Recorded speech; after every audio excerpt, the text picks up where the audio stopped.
Hello મિત્રો, નમસ્કાર. હું છું આપ સૌનો ખાસ મિત્ર પ્રતિભાઈ રાવળ. સ્વાગત છે અમારી સિગોતર જોગણી યુટ્યુબ ચેનલમાં. મિત્રો, આજે હું તમને એવો વિડીયો બતાવવા જઈ રહ્યો છું કે તે જોઈને તમે ખરેખર ચોંકી જશો. મિત્રો, આ પણ મિત્રો ખાસ વિનંતી કે આ વિડીયો પૂરેપૂરો ધ્યાનથી જોજો. મિત્રો, આજે હું તમને ઉત્તર પૂર્વ ભારત એટલે કે આપણે ભારતનો પૂર્વ અને ઉત્તર ભારતને વિડીયો તમને શેર કરવા જઈ રહ્યો છું. મિત્રો, જીવનમાં જીવ્યા કરતાં જોયું ભલું. જો સમય મળે તો જોજો. મિત્રો, બાય પ્લેન દ્વારા આજે ઉત્તર ભારત પૂર્વ ભારતમાં જવું પડે છે. મિત્રો, આ નજારો વિમાનનો છે. આ કેમેરામાં કેદ થયેલા વિડીયો તમને હું તમારી બાજુ શેર કરવા જઈ રહ્યો છું. જ્યારે વિમાનમાં બેસીએ ત્યારે તમને આવો વ્યૂ જોવા મળે છે. નીચે વિમાન વાદળોથી પણ ઉપર છે. નીચે જો વાદળોનો સીન છે. હું બેઠો નથી, પરંતુ આ કેમેરામાં કેદ થયેલા વિડીયો તમને બતાવવા જઈ રહ્યો છું. જો એક નાની બેબી છે, તેને વિમાનમાં બેસવાની મજા માણી લીધી છે. આપણને પણ સમય મળશે ત્યારે આપણે પણ જોઈશું. મિત્રો, જો વિમાન ઉપર આવા વાદળો દેખાય છે, આસમાનનો આ નજારો છે, એકદમ ખરેખર સારો વ્યૂ જોવા મળી રહ્યો છે. જો મિત્રો, પૂર્વ ભારતમાં જવા માટે બાય પ્લેન જવું પડે. અહીં જો પછી ત્યાંથી રેલવેમાં જવું પડે.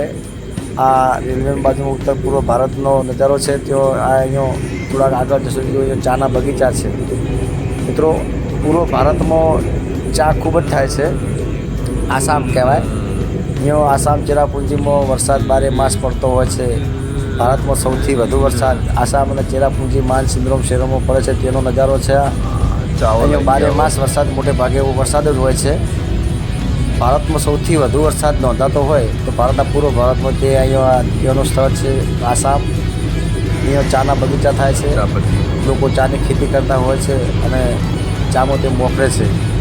મિત્રો, જેમ જેમ આગળ જતા રહીશું તેમ અમે તમને અલગ અલગ તમને વિડીયો અને મિત્રો, આ ઉત્તર ભારત જેને કહેવાય કે જે દાર્જિલિંગ નેપાળ બોર્ડર કહેવાય, જો ત્યાંના સીન તમે જુઓ. મિત્રો, આ અહીંયા બરફ છવાયેલો રહે છે 12 માસ, કે જે ભારતનો સૌથી ઠંડો પ્રદેશ જેને કહેવાય ઉત્તર પૂર્વ ભારત.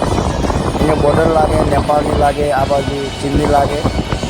તો દાર્જિલિંગ નામનું જે શહેર આવે છે નેપાળનું, તે બહુ સરસ જોવાલાયક સ્થળ છે.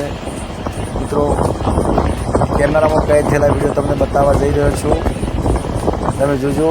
આ બહુ જ રમણીય સ્થળ છે. લોકો આ દાર્જિલિંગ ઝૂ છે, ત્યાં પ્રાણી સંગ્રહાલય છે. તે તમે જો અહીંયા વાઘ પણ તમને જોવા મળશે. જો આ વાઘ આવી રહ્યો છે. જો હા, કેમેરામાં કેદ થયેલ છે. ખુલ્લેઆમ તમે જોઈ શકો છો. મિત્રો, જે પ્રાણી સંગ્રહાલય વન છે, ત્યાં વાઘ સફર માણી રહ્યો છે. લોકો જોઈ રહ્યા છે, આનંદ માણી રહ્યા છે લોકો. તો હવે પાછું ગીર સિંહ કેમેરામાં કેદ થાય છે, એ પણ તમને જોવા મળી રહેશે. જુઓ, તમે ધ્યાનથી જોજો. મિત્રો, જેમ જેમ આગળ જશો તો અમે તમને અલગ અલગ વિડીયોમાં ચિત્રો બતાવવા જઈ રહ્યા છીએ. અહીંના વૃક્ષો જુઓ, ઘટાદાર વૃક્ષો, એવી ખુશનુમા વાતાવરણ, એવું ઠંડી ઠંડી હવા, જાણે મનને એકદમ પ્રફુલ્લિત કરી નાખે. અહીંયા જો વાદળોનો એકદમ ઠંડો. ત્યાર પછી અહીંયા જુઓ, આ પંપા સરોવર છે. સબરીબાઈએ રામને આવવાને વિશ્વાસ હતો કે મારો રામ જરૂર આવશે, અને સબરીબાઈએ પોતાનું આખું જીવન રામને સમર્પિત કરી દીધું. એવું આ પંપા સરોવર છે. ત્યાં પણ તેનો મુલાકાત તમે લેજો કે મારો રામ આવશે, જરૂર આવશે, જરૂર આવશે. અને વિશ્વાસથી રામ પણ આવ્યા હતા. મિત્રો, શ્રદ્ધા હોય તો પછી શંકાને સ્થાન હોતી નથી. રામને આવવું પડ્યું હતું. અને સબરીના જે એઠા બોર જે ગાતા હતા એ આ સ્થળ છે. મિત્રો, અને અહીંયા રામ પણ આવેલા અને સબરીબાઈને મુક્તિ અપાવેલી એ આ પંપા સરોવરનો નજારો છે.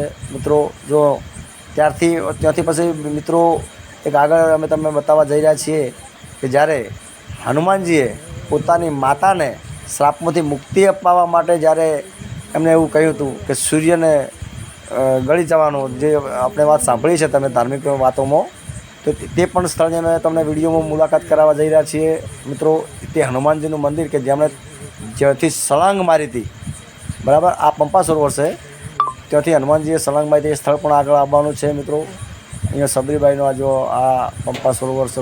બહુ જ લોકો અહીંયા શ્રદ્ધાળુઓ આવે છે. અને આ એ જ મંદિર છે કે જે હનુમાનજીએ અહીંયા સૂર્યને ગળવા માટે અહીંથી સળંગ મારી હતી, પોતાની મા અંજનીને શ્રાપમાંથી મુક્તિ કરવા માટે. બરાબર, આ બધા અલગ અલગ ઘણા બધા સ્થળો છે. જો મિત્રો, જે પૂર્વ ભારતમાં જે છે કદાચ સમય મળે તો જોયા જેવું ખરું. જીવનનો પણ એક આનંદ છે જોવાનો. બરાબર, આપણું જીવન ધન્ય બની જાય આવા સ્થળોની મુલાકાત લેજો. અને વિડીયોમાં પણ અમે તમને બતાવવાની કોશિશ કરી રહ્યા છીએ જે આ પૂર્વ ભારતનો જે ઠંડા પ્રદેશ જેને કહેવાય. લોકો અહીંયા બેરોજગાર લોકો રોજગારી માટે અલગ અલગ જો અહીંયા દુકાનો ખોલીને બેઠા છે. અહીંયા ગરમ વસ્ત્રો મિત્રો બહુ જ સસ્તા ભાવે મળતા હોય છે. ગરમ વસ્ત્રો કપડાં કે જે શિયાળામાં પહેરવા માટે અહીંયા આપણે ત્યાંથી લોકો જો કપડાં લાવે તો અહીંયા જે કપડાની તો બહુ જ કિંમત ઓછી હોય છે, મતલબ આપણા કરતાં ઘણી ઓછી હોય છે. જય હિન્દ, જય ભારત. ફરી મળીશું મારા નવા વ્લોગમાં. ત્યાં સુધી સૌને જય